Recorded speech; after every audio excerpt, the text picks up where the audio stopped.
Back again like we never left. What's going on, everybody? Welcome back to the 2012 redraft. Continuing our little mini draft series here. I got my guys, Fred and Troy, alongside with me. How we doing today? Fantastic. How are you, Fred? Eating. I'm doing great. Dig. Yes, sir. I say as we're continuing this draft here, 2012 has 6 All-Stars. It's pretty nice draft class overall. Some All-Stars, some solid players, and some guys that got drafted pretty high that ended up not really working out that, I had hope for and whatnot. But what's your guys, before we get started picking, what's your guys like first thought looking back at this draft class?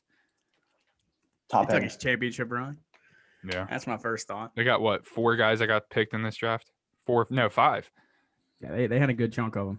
It's just was this the first time teammates have been picked like back to back in the first 2 picks? Yeah.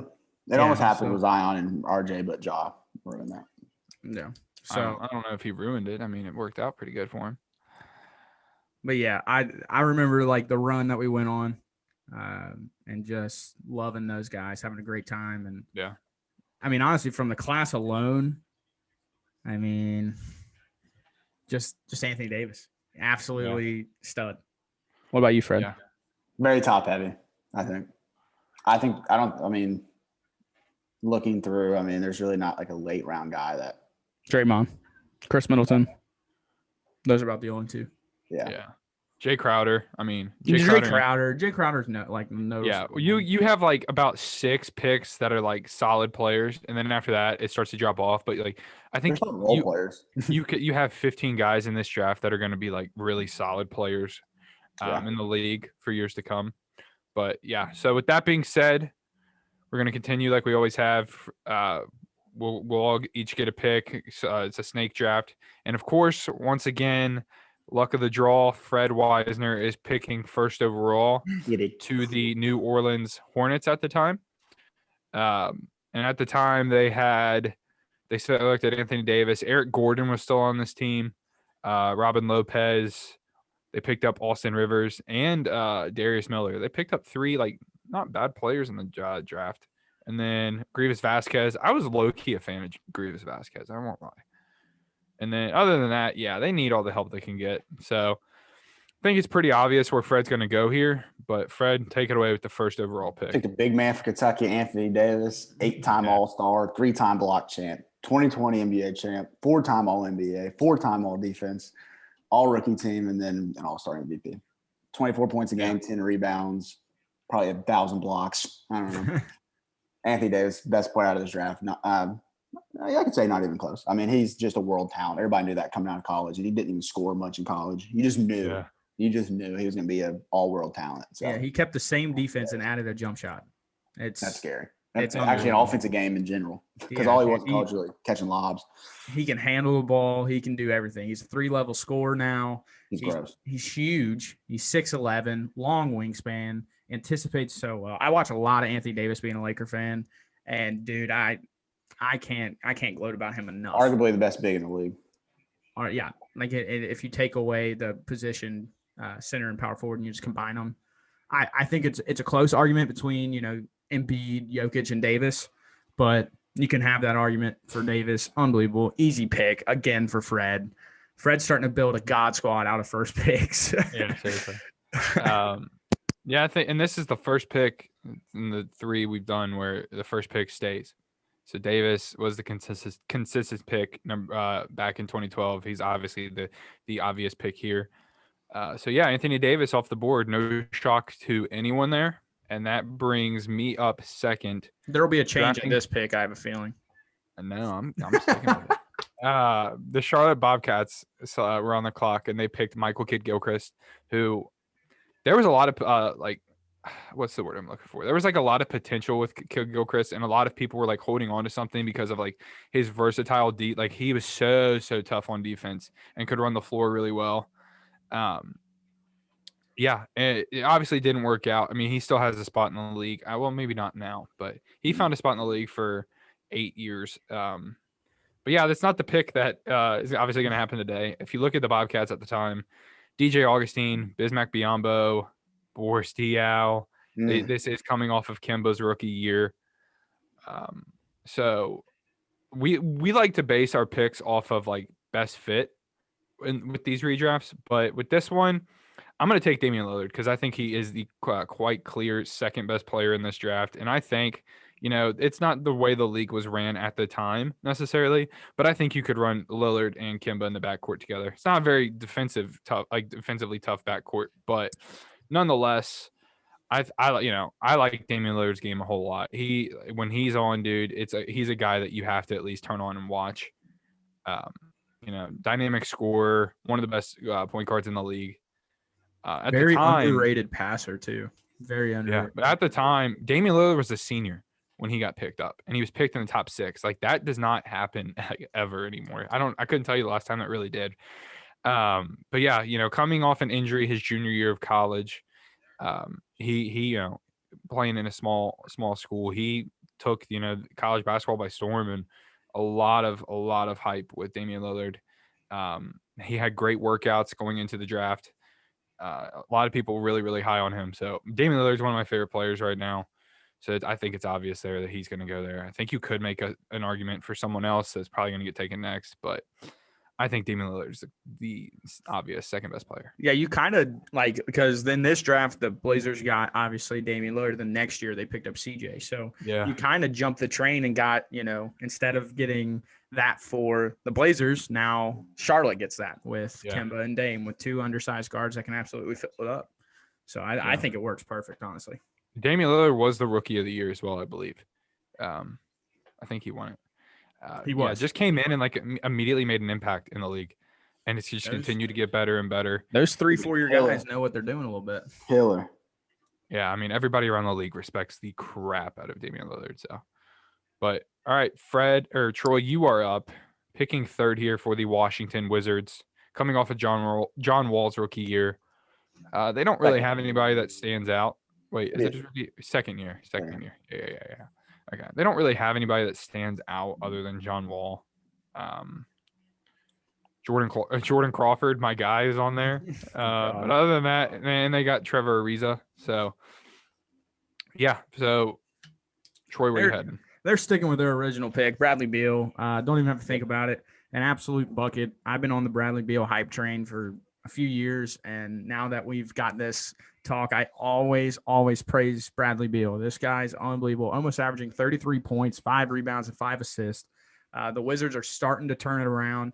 One of the more, and it's crazy, underrated players in the game. People, just because he's in Washington and they haven't been good for so many years, forget how good he is. He's only a 3-time All-Star. But obviously he's picked it up of late. But Bradley Beal, one of those guys, like you said about Damian, man, gotta flip him on whenever he's playing, whenever he's rolling. He's a blast to watch. He's easy to play with, I think, as well. Unlike some more really high scores like James Harden. I feel like sometimes it would be hard to play with Harden. Whereas for Bradley Beal, I feel like he pairs up with people nicely, and I love Bradley Beal. Love him. Yeah. He was picked third in this in 2012. Picked third yet again. Fred, what do you think about Brad Beal? Walking bucket. Yeah. I mean, he's the guy. He's one of those guys you can just give the ball to and say, "Hey, go get me one." And I think every team needs that. So go get me 30, and he could go do it for you. Yeah. Hey, so, they call him Big Panda for a reason. Yeah, I don't know what that reason is, but there is a reason. No, he's just a killer. I mean, there's a handful of killers in the league, and 2 of them just went. He's another guy, man, that's just consistently got better every year. Yeah. He's consistently averaging 21 points on his career so far. He's one of those guys you'd like to see in a winning situation. Right. Yeah. So who knows? He might be in one coming up. Yeah. Hopefully they can turn it around here soon. But yep, Brad Beal off the board. So we have Anthony Davis sticking where he was and Brad Beal. I don't know if that's happened yet where we've had 2 guys sticking, let alone 1 guy sticking to where they were originally drafted. 2 in the top 3. That's very tough. Yeah. So that brings Fred back up, picking for the Cavs once again. Fred picked for the Cavs last time. If you we're gonna have to pull all the guys that he's drafted and then make a lineup and just look at it for a minute. So this is coming off of Kyrie Irving's rookie year, and they have no one really that stands out either. Like Anderson Varejao, Tristan Thompson off his rookie year as well.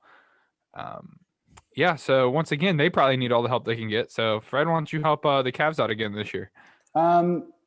This was tough for me because I'm going between two guys, but I think it's just this guy's just too good to pass up on. I know Tristan Thompson's there, but I'm going to go Andre Drummond. Yeah. 2-time All-Star, 4-time rebounding champ, 2015, 2016 All-NBA, and then all-rookie guy as well. Career average is 15 points, 14 rebounds. I mean, dude's an absolute animal. I think he's had a very underrated career. I feel like it's not talked about enough. And, yeah, Andre Drummond to the Cavs, him and Kyrie. I think it'd be tough. Kyrie and if we were to do the I wish we would have figured out a way to like work it out to where it's like whatever we drafted for like 2010, it carries over to 2011 and 2012 because then Fred would have Jimmy Butler and Kawhi and Kyrie and Andre Drummond all on the Cavs and their futures bright for the next 15 years. Yeah, Andre Drummond's really, really solid. Troy, there's something I want you to kind of expand on here. I saw something the other day about Drummond. Somebody was really hard on him on Twitter talking about like his numbers, his big stats do not lead to winning at all. Which, I mean, yeah, it's kind of true because, I mean, obviously the situations he's been in. Yeah. But, like, what do you think he could do on, like, a really, like, a winning team, like a winning system? Like his numbers? Sure. Like his numbers and, like, the impact he would bring to, like, a winning team. I think he'd bring a guy that could, you know, if you have guards that want to shoot the ball, on which normally on good teams you have a dominant guard and another dominant player. So he would bring just a guy that, on those misses and on those opportunities on the offensive glass, he's an absolute brute. He's a great field goal shooter. Like he barely misses around the cup. I think his numbers would probably be around his career numbers, you know, like 14, 15 points, 14, 15 rebounds. And, you know, obviously he's not going to do anything in the assist category. And he's an underrated defender, I think. I don't think he's fantastic, but I think people act like he's a scrub. He's on his career. Yeah. I mean, he averages over a block and a half and over a steal and a half a game. So, I mean, it's not like he's not doing anything in terms of blocking. But I think because a lot of people on our TikTok too will talk so bad about Andre Drummond and like his effects towards winning. And I don't get it. It's just because he's been in Detroit and Cleveland. Like the dude can't help it that he's been a part of, and he's been in the playoffs and they played really tough with the Cavs a few years ago. And so I really want Drummond to get on a good team and just to silence all the doubters. Because as Fred said, a guy that just doesn't get talked about enough. And because in my opinion, he's kind of in that Vucevic category for me, just very underrated, very and yeah, I'll end my rant there. Andre Drummond would be incredible for any winning team. Yeah. He's real solid, man. There was a lot of questions.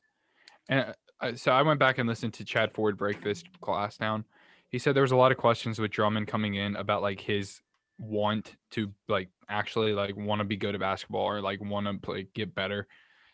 And he said there's still questions about that today. And that's kind of, you know, I can't imagine, you know, being in the NBA and not having, you know, whatever. But then I'm not saying he does or doesn't. But so, yeah, Andre Drummond off the board there going to Cleveland. Cleveland fans better love this man, Fred Weisner. He is helping your franchise out. We're going to win some games. So that brings me back up, and I am picking here for the Sacramento Kings, who at the time took Thomas Robinson. Dude, I really like Thomas Robinson out of Kansas. Really athletic, he got like bodied in the national championship, yo. He got bodied in the national championship. Dude, I'll go back and watch that championship game once every like few months because it's so entertaining. But I really like Thomas Robinson. He kind of bounced around the league for a little bit. Ended up on Portland for a bit before ultimately getting out of the league. That's not the pick I will be picking for them now. This pick, I think this is the last one that is like quite obvious. And then after this, I think there's one more that's probably really obvious too, but you can probably make an argument for. But the last obvious pick here is Draymond Green. So I'm taking Green 5th to the Kings. Fred, you disagree? I would have gone another scorer, but yeah, that's fine. Well, here's my thing is they took Thomas Robinson, a power forward who can't spread the floor, and they have Boogie Cousins. Why not bring in another power forward that has way better IQ, can swing the ball around? And obviously, like when he started off in the league, he was trying to find his spot. They Golden State played him a lot of they were playing him a lot at the 3 with his first couple years, which is not, you know, his forte. But I think him and DeMar, like he would be a great teammate for Boogie. Because, like, I mean, they have that mentality. They can go at each other and fight and argue, but they're going to go out there and compete. They'd be fun to watch. They'd be fun, just their attitudes to watch. How'd they get along? They'd butt heads so much, but it would work out, I think, in the long run. But, yeah, I'm going to go Draymond Green there. So Fred disagrees. Troy, do you feel the same way? No, I would have taken Draymond Green last pick personally. Draymond Green. Yeah, I think you could have made the argument. Draymond Green's the type of guy that, coming into the league, he wasn't like this, but after 3 years, he became an elite passer. Like literally became like, and obviously it helps that he had Steph and Clay, of course. Like that's going to help your numbers tremendously whenever you have guys like that all around you. But Draymond, man, I love Draymond Green. Have for a long time. His defense, his rebounding, the way he pushes the ball. He's literally the ideal 4 you want for any team. Like a guy that can do a little bit of everything. He doesn't care about his stat line. He could care less if he has 2 points, 0 points. He just wants to go out there and try to win. He plays a winning brand of basketball. Right. And the Warriors are so much fun to watch. Yeah, because of Steph. And whenever Clay's healthy, of course, Clay. But Draymond Green just adds the motor to that team. He's the heart of that team. And I think he's the key to that team. So I would have taken Draymond last pick. Yeah, that's I don't know if I disagree with you there, but Draymond to 5 to the Kings. Like I said, I already explained it. I think him and Boogie would be very entertaining together. But that takes Draymond off the board. And Fred, you are going to 6th here. And this is where Damian Lillard fell. Troy's going. Troy's up. Oh, yeah. Okay, my bad. Yeah, Troy, Damian Lillard fell here. The Blazers were in need of a guard, and they're not going to get that point guard and ultimately that star point guard. They had LaMarcus Aldridge, who was Aldridge in Portland was tough. And Nick Batum.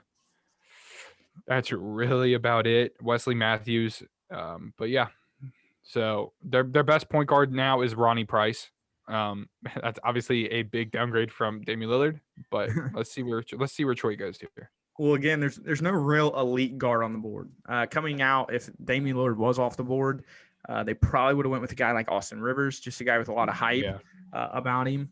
But I mean, in terms of hindsight's 2020, I think putting this guy at the 2 alongside Batum and with Aldridge, Chris Middleton would be perfect in that sort of system. They would obviously need a point guard badly. But Chris Middleton, a guy that Fred actually, whenever we first started this podcast, loved Middleton, said he was like the best player on the Bucks. He was on Chris Middleton's high horse. So I'm gonna kind of swoop in. He averages 20 points this season, 6 rebounds, 5.5 assists. Beautiful numbers. He's an efficient scorer, efficient shooter.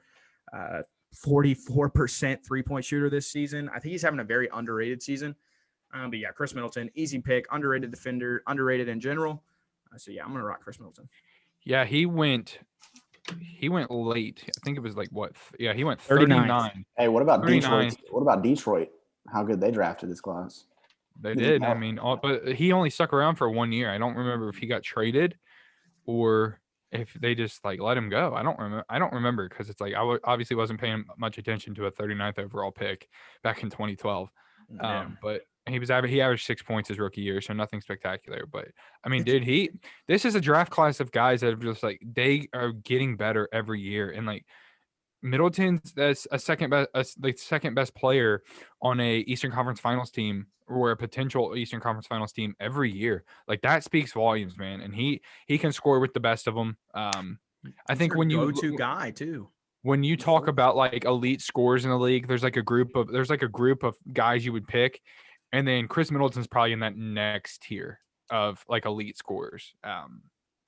Yeah, I like Middleton very underrated watch. If you watch him play, he's like low-key fun to watch. His jump shot is so pure. He like tries on the defensive end. He's just one of those guys that, gives it his all. I think he enjoys being underrated. And I was kind of looking at his numbers. It's kind of weird. Like it's like in Detroit, he just didn't want to play. I don't know if he wasn't playing enough, but then Milwaukee picks him up. He plays 30 minutes a game, becomes a 40% 3-point shooter, and averages double digits. It's like, what in the world happened over the summer, man? But he must have figured something out in the league. But good for him, having a great career, 2-time All-Star, and like you said, on a great team that has potential to go to the finals. They should be in the conversation for the finals with their roster. But right, yep. So Chris Middleton off the board, a downgrade from Damian Lillard, but not as bad that you would probably think. So Fred, you're back up here, and you are picking for the Warriors, who did pick up Harrison Barnes here. Harrison Barnes, a lot of hype. He was the number 1 recruited player in this class coming out of high school, if I remember correctly. 2 classes ago, because he stayed till his sophomore year. Okay. Yeah. Really, really big hype around Harrison Barnes. Got drafted by Golden State, stuck around there for, let me see how many years. 4 seasons. Part of that championship team, that first championship team. I really liked Harrison Barnes. But this is where it gets interesting because now there's probably about 5 guys you could take at any spot here coming up. So, Fred, I'm interested to see where you go. They're going to stick the pick. They're going to keep Harrison Barnes. Okay. Harrison Barnes. Quality pro. He can score it. I mean, if you look at his numbers like after Golden State too, like he's just, almost a 20-point-a-game scorer. A few years after that, he's hovering around 19, 18, 17 points. 18. He's just a go-to scorer. He's one of those guys. He's not going to – I'm not saying he's a Bradley Beal where you get the ball and get you a bucket every time, but you can trust him to get you a bucket. So. Oh, yeah. Harrison Barnes. He's a guy now that, like, teams that are struggling, they need to look to try to see if they can snag him because he's a veteran presence that brings toughness. Yeah. Underrated shooter, too. I was about to say, I put a trade out there on TikTok a couple weeks or like 2 weeks ago for the Celtics to try and go get him. Spread the floor, trust him out there, knock down big shots and play some solid defense. I really like defender. Yep. Dude, Harrison Barnes, like Fred said, just a very solid pro. Dude, right. And like I said, hovering around 40% from 3. Like that's hard to do every year in the NBA. And Harrison Barnes does it. And you've already said about the scoring. He's just a consistent guy. Love the pick. Yep, Harrison Barnes off the board there. Sticking with Golden State, man. There's a few guys, a few teams that did the right thing here in this draft. You hardly ever see that anymore. But that brings me up for the Raptors. The Raptors at the time, let's see, they had DeMar DeRozan. He was in his 3rd year. Rudy Gay, Landry Fields, Andrea Bargnani, Kyle Lowry. I think this might have been – was this Lowry's first year in Toronto? It would have had to been, I think, yeah. Yeah, he could. Yeah, so they're on the cusp of making and Jonas Valanciunas. So like they have solid pieces. Obviously, they're a bit young, and it would take a while for things to work out and some players to leave and come in and whatnot. But at the time they took Terrence Ross, a guy I'm really, really high on. If you've heard me throughout several different podcasts, but I'm actually going to take his teammate right now, and I'm going to take Evan Fournier. Evan Fournier. Out of France, I want to say. Yeah, France. Fournier, dude, I love watching this Magic team this year. Every time I've turned it on, when he's playing, dude, he has gone for big stats in the first half. Like he turns it on, man. He can spread the floor. He can shoot off the dribble. He can get his own shot. He can set up teammates. I really like Evan Fournier. I really like the Magic in general, even though they're not the best. But yeah, for his career, he's averaging, I want to say 14 points a game, which isn't bad. He started off in Denver. He was picked 20th at the time to Denver. And then it took him a little bit to get to where he's at now. But dude, just another guy that he's an elite shooter.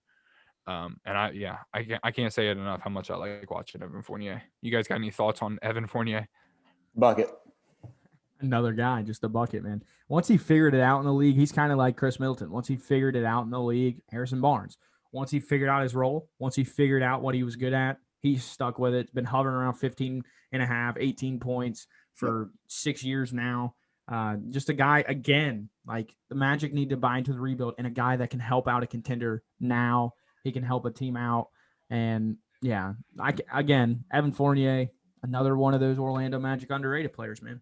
Yep. Yeah. Like I said, started off in Denver for 2 years. Kind of got off to a slow start, 5 points and then 8 points.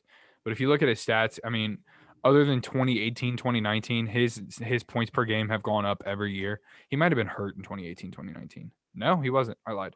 But other than that 1 year, his numbers were going up and up, averaging about 18 a game this year. He has missed a few games, but just another guy, man.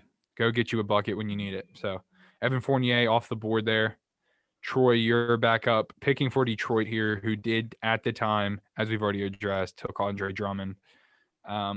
They have Greg Monroe. Tayshaun Prince is still there. My guy, Tayshaun Prince. Brandon Knight. So, yeah, they need whatever you can get them at this point. Yeah, I'm battling between two guys. Okay. But I'm gonna roll with Terrence Ross. Terrence Ross. This is where Terrence Ross goes. Again, an Orlando Magic player that can be extreme help to anybody. But in terms of him on his career, he started out kind of, I think, as more of like a high flyer. Everybody thought he was just like a highlight film. Yeah, that's all. Like that's all you saw. Yeah, That's all only highlights you saw. He was like a Gerald Green-esque kind of player. Was a high flyer, tore the rim off. But now he's really developed into just a absolute marksman, a scorer, a go-to guy whenever he's on the court. And Caleb, you've said many times he's an underrated defender. He goes out there, he competes every night. A guy you don't even have to start. You can bring him off your bench. He's probably one of the best. He don't even start for Orlando right now. No, he's only started since 20. He's only started one game in the last 3 seasons for Orlando, and that's absurd. Averaging, he's tied with the most he's ever averaged this year at 15.1 points per game. Yeah, dude, I mean, like I've said, every time I turn these guys on, he comes off the bench and like he'll hit like three threes in like 5 minutes, a couple like layups, get to the foul line. Points and bunches. He comes in and brings energy. And dude, teams need a guy like that. I don't see why he's not been focused on yet, but I really like him. Terrence Ross, man, really, really tough. Going to Detroit there. Come in, hopefully bring some offense to the Pistons, who really needed it at this time. Really needed it. I mean, they literally didn't have anybody. Andre Drummond wasn't going to come in and bring you like crazy offense. So, yeah, they needed all the offense they can get. But, yeah, so Terrence Ross off the board there at number 9. Number 10 now is the Hornets. They picked Austin Rivers. Fred, talk about Austin Rivers a little bit in college before you get to your pick here. Ball is life. All the House of Highlights, that was the thing. All American. I mean, he was the guy you went on YouTube and watched all of his highlights because he was handling it, dunking it, shooting it, crazy. And he was really good at Duke. I mean, he put up numbers, and like I said, he was just fun to watch, and just didn't translate. I mean, plain and simple. I mean, he's a quality pro, but I mean, if you look at his highlights back in the day, you're like, not the height. He's not the player you would have thought 10 years ago. Everybody thought he was going to come in and probably have a career like Damian Lillard had. So. Dude, that little step back, like between the legs step back he does, it's so tough. I tried incorporating that into my game. Very smooth, but just so tough. But it just didn't work out. Yeah. So quality pro though. He's moved around the league a little bit, but he's had an okay season in New York. He's more of like a catch and shoot guy now, which is cool. I mean, okay season, like I said. But he averaged 15 points one year. A few years ago for LA. His pops was feeding him some minutes. But other than that, he's another, like, you throw him out there in your second rotation, go out there, provide some instant offense. All right, when the game's on the line, you're coming out. Just to what he was supposed to be, like compared to what he was supposed to be, it's just like, hey, it's just a bust. Yeah, a lot of hype around him, especially because it's like when your dad's an NBA, like his dad was a good NBA player, and then you're a solid NBA coach. There's going to be a lot of focus on you. And it was a key pick for them because this was pairing them with Anthony Davis. I mean, this was right. But all right, who are you going to go with here? I'm going to go with a guy who I'm sure everybody wishes was on their team. And that's Jay Crowder. Yeah, Jay Crowder. Man. This draft class is loaded with guys that I just love watching. Quality pros, man, all across the board. I mean, guy who's defensive, a leader, both on the offensive and defensive end of the floor. Vocal guy. I mean, energy. I think he makes every team better that he's been on. So, Jay Crowder, easy pick. Dude, him alongside Anthony Davis. I mean, he wasn't really much of a shooter when he came into the league, but like him with Anthony Davis, dude, that would be so nice. So nice. He's a guy, man, that a lot of teams passed on early in his career. Like he was in Dallas. He got drafted by Cleveland, but he's been moved around, man. Dallas, Boston, Utah, Cleveland, Memphis, Miami, and now Phoenix. Well, look what he did for Miami. Like how big a part, of that team he was. So, yeah, another guy. He's averaged the most he's averaged in his career was 14, and that was in 2015, 2016. But now he's a guy that, like, dude, you throw out there, you can start him, you can have him come off your bench. He's going to knock down a couple threes for you a game, play really good defense, and just bring toughness all around. Look what he's doing with Phoenix this year. I mean, Yeah. Yeah. I when the bubble first happened last year, I tweeted out, I was like, guys that I have loved watching this so far in the bubble, and I made a quick list, and Jay Crowder was at the top. I just loved what he brought to that team, and I loved what he brought. But yeah, going right there to New Orleans, that's really tough, man. I like Jay Crowder a lot, man. This draft class loaded with just fun guys to watch. But that brings me back up here for Portland. Who did you take for them earlier, Troy? You took Chris Middleton. Let's see. Middleton. Oh, man. Okay, this is where it gets interesting. Give me, unless They I'm took missing. Myers Leonard here, didn't they? Yeah, they did. They did take Myers Leonard. Not really worked out. I mean, he's another guy that's like an okay pro. Yeah. Kind of like Austin Rivers. Okay, but nothing crazy. But all the names I'm looking at right now, nothing really sticks out other than one guy, and that's Will Barton. So I'm gonna take Will Barton here. Another guy, kind of like Jay Crowder, or not Jay Crowder, Chris Middleton. A 2 guard that can spread the floor for you. Obviously not as good as Chris Middleton. I'm definitely not saying that. But yeah. Another guy. Will Barton. Love Will Barton. Yeah, he's good. He started off really, really slow in the league. 4 points, 6 points, 3 points. But then after that, he moved to Denver, and he's been averaging double figures ever since. All it takes for some guys is to feel Find a system. wanted by a organization and the right system. Yeah, that's all it takes sometimes. So he got drafted by Portland, right? Yeah. Drafted by Portland, moved to Denver, and he hasn't moved since. He's been at Denver for quite a while now. Another guy that you can start him, you can have him come off your bench. You know what you're going to get. I think he is causing a scene in Denver now, not wanting to not start. But, I think he's getting a little offended by Michael Porter Jr. getting a lot of hype. Yeah, another guy like Portland at this point in the team's history, they need another guard, and then there's not a quality point guard out here on the board. So, Will Barton off the board there. He was at once listed as a point guard on Denver's roster, so it's not out of his element. Now he's not a great passer. He's not somebody I would run at my one all the time, but for a while there, I remember him being listed as a point guard on Denver's team, and I thought that was very interesting. But he's 6'6". He has the size to just rise up above people. Yeah. And he's shooting 38% for his career on 3. So like that's not bad. No, another guy, tough. Instant offense for you. But that's pretty much all you're going to get out of him is instant offense. So yeah, Will Barton off the board there.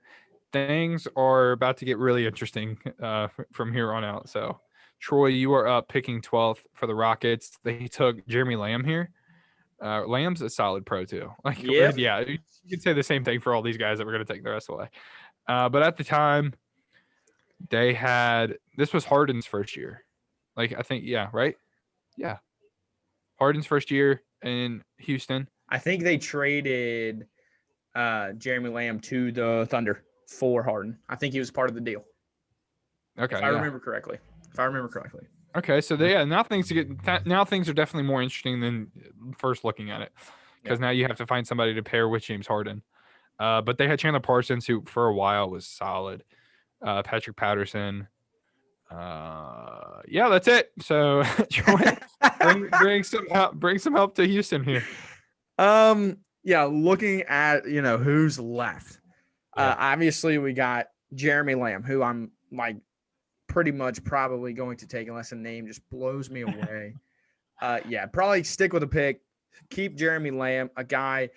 He's been averaging right around 11 points his whole career. Just a guy, like you said, a guy that can go out and score. He can do a little bit of everything. He's kind of taken on more of a scoring role the last 4 years of his career. But, not a guy that'll blow you away, not a guy that will, do anything crazy or spectacular.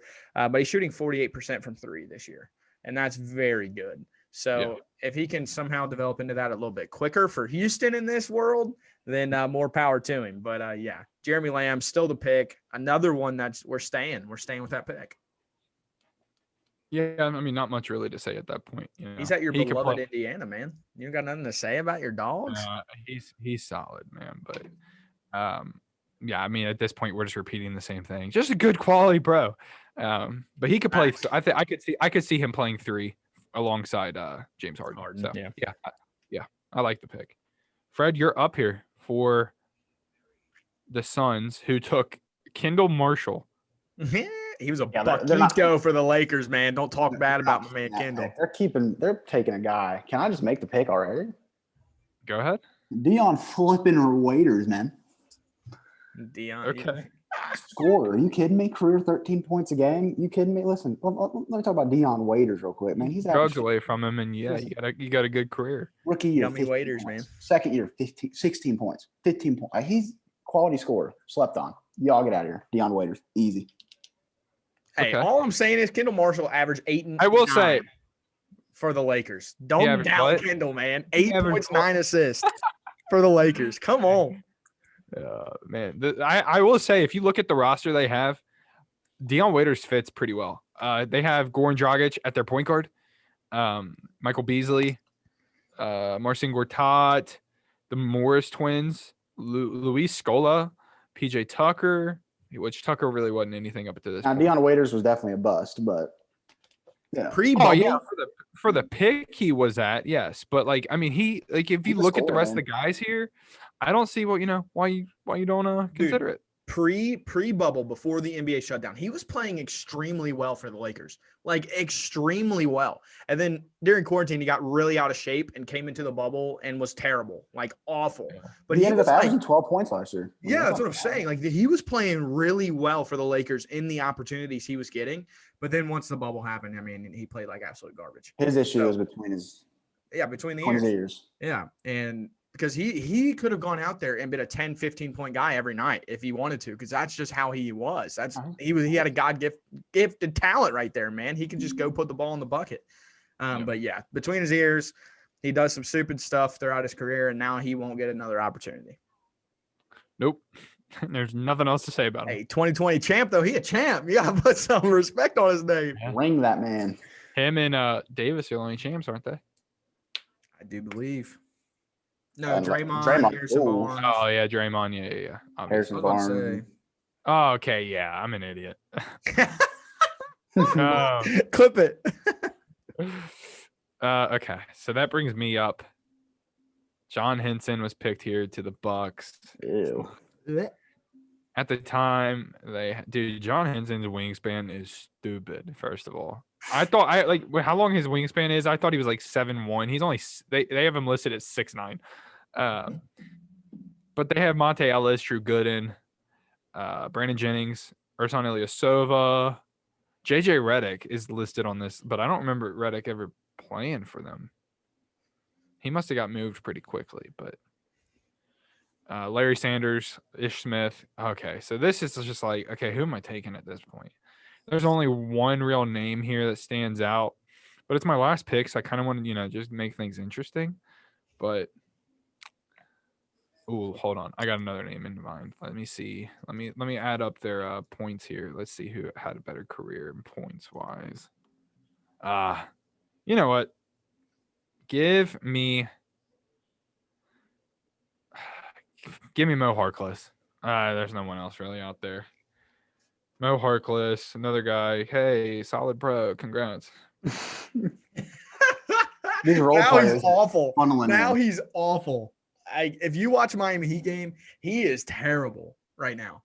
Dude Yeah, is like walking around in mud.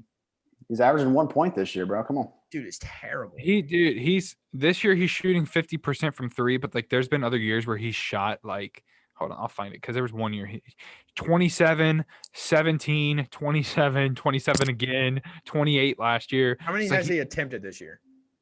Let me look. It has to be 7 stupid. games. He's played It has 7. to be low. It says he attempts 2 a game, Okay, so 14. He's made 7. I guess. That's pretty tough. I'm not even gonna lie. Yeah. But yeah, he's another guy, solid pro. Yeah. Mo Harkless off the board there to Milwaukee. There was a name I wanted to go with, but it comes down to Mo Harkless is actually playing for a team now, and the guy I wanted to go with, it wasn't. So Troy. Let's see if Troy goes with his heart here.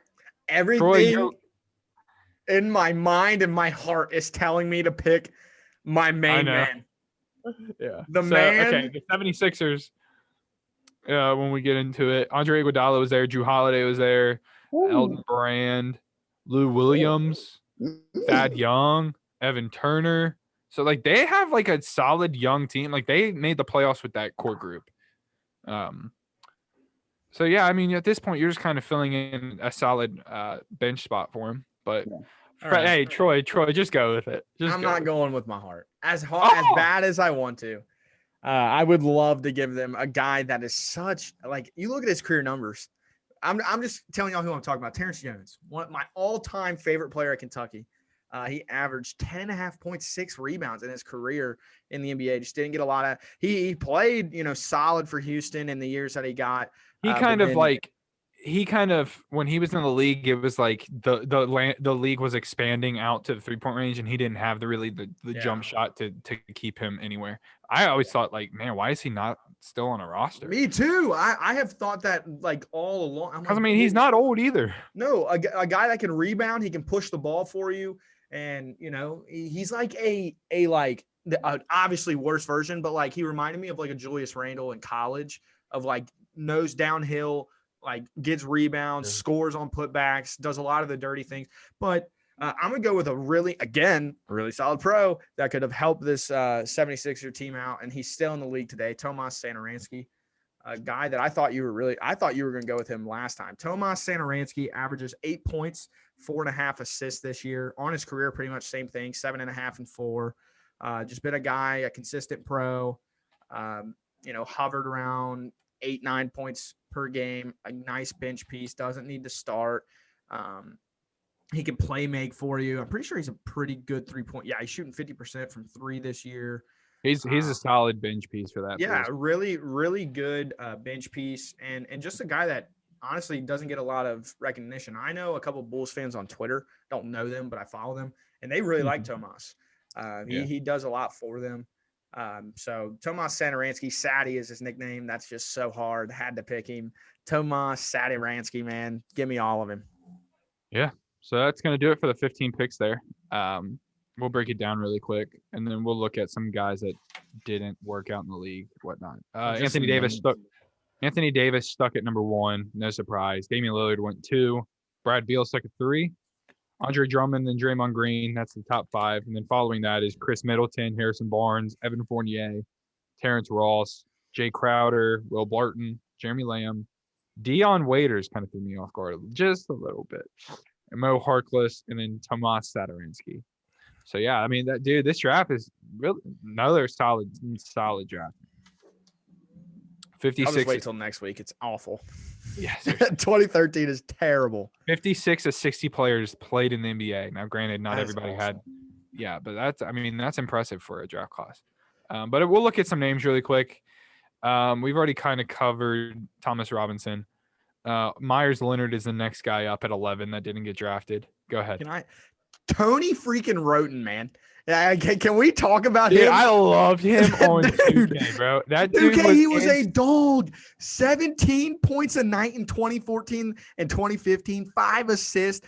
Dude was an absolute dog. But the problem was that was only for 30 games, injuries, and then literally. Here's the problem. No, you want to know what the problem is? Look at his 3-point percentage every year: 25, 21, 26, and 17. That's the problem. Dog. That's the problem right there. He was dog. Was tough, man.